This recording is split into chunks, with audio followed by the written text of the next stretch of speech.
જય જોહર જય આદિવાસી। આજે તમને પૂરો વિડીયો બતાવવામાં આવશે કે આદિવાસી રીત રિવાજમાં ફુલેકું કઈ રીતે રમાડે છે, તો વિડીયોમાં જોડાઈ રહો।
દોસ્તો ફુલક અને તૈયારી થઈ ગઈ છે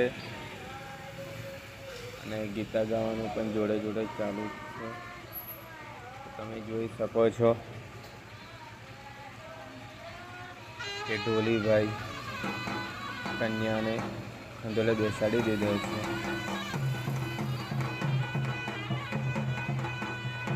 ઢોલી રમાડવાનું ચાલુ થઈ ગયું છે।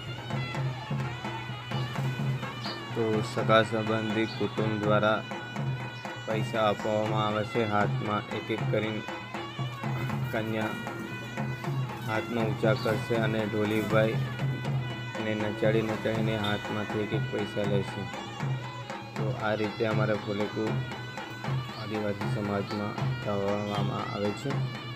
અને તમે જોઈ શકો છો કે બે હાથે પૈસા ઊંચા કરે છે। તો આ રીતે ફુલકની રીત રમાડવામાં આવે છે। તો જોઈ શકો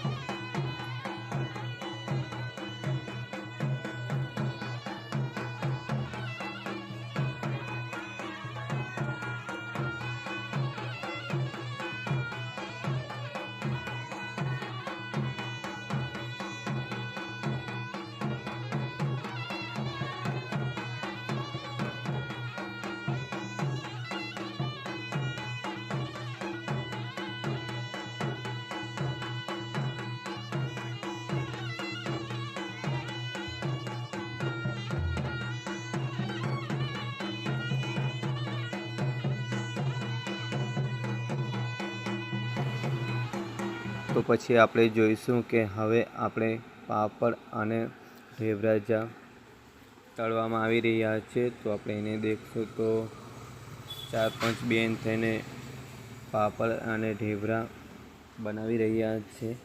તો આ લગ્ન દિવસે ઘલી પૂંજાના દિવસમાં પૂંજામાં મૂકવામાં આવશે। ત્યાર પછી એની પૂજા થશે અને પૂજા કરી ઘલીમાં પૂજામાં જે આવેલા ભાઈ બહેન નાના છોકરાઓ તો પાપડ અને ઢેબરાનું મિક્સ કરી પ્રસાદ તરીકે બધાને વહેંચવામાં આવશે। તો તમે જોઈ શકો છો કે ઢેબરા અને પાપડ પૂરા જોશથી બનાવવામાં આવ્યા છે। હાથથી ઢેબરા બનાવે છે। તો હવે જોઈશું આપણે રસોડા તરફ આવ્યા છે। તો રસોડામાં મોહનથાળને પૂરા જોશથી બનાવવામાં આવી રહ્યા છે। તો જોઈ શકો છો કે અમારા જે રસોઈયા છે એમનું ચાલુ જ છે કામ મોહનથાળ બનાવવાનું। એક બાજુ ચાસણી બને છે અને બે તપેલામાં મોહનથાળને બરાબર ઘીરાવામાં આવી રહ્યા છે। તો એને તૈયાર કરીને પછી ખુમસામાં નાખવામાં આવશે। તો જોઈ શકો છો કે વડીલો તથા ભાઈઓ બેઠા છે।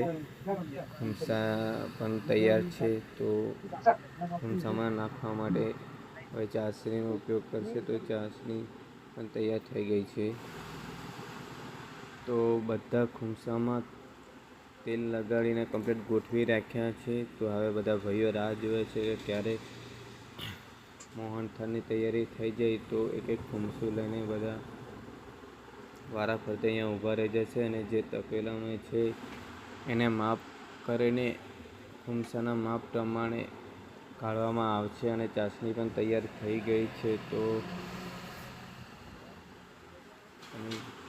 તો હવે તૈયાર થઈ ગઈ છે કાઢવા માટે અને તમે જોઈ શકો છો કે એક એક ખુમસામાં માપ પ્રમાણે કમ્પ્લીટ કાઢવામાં આવ્યો છે અને હવે એને 1-2 કલાક ખુમસામાં મૂકી રાખવામાં આવશે. ત્યાર પછી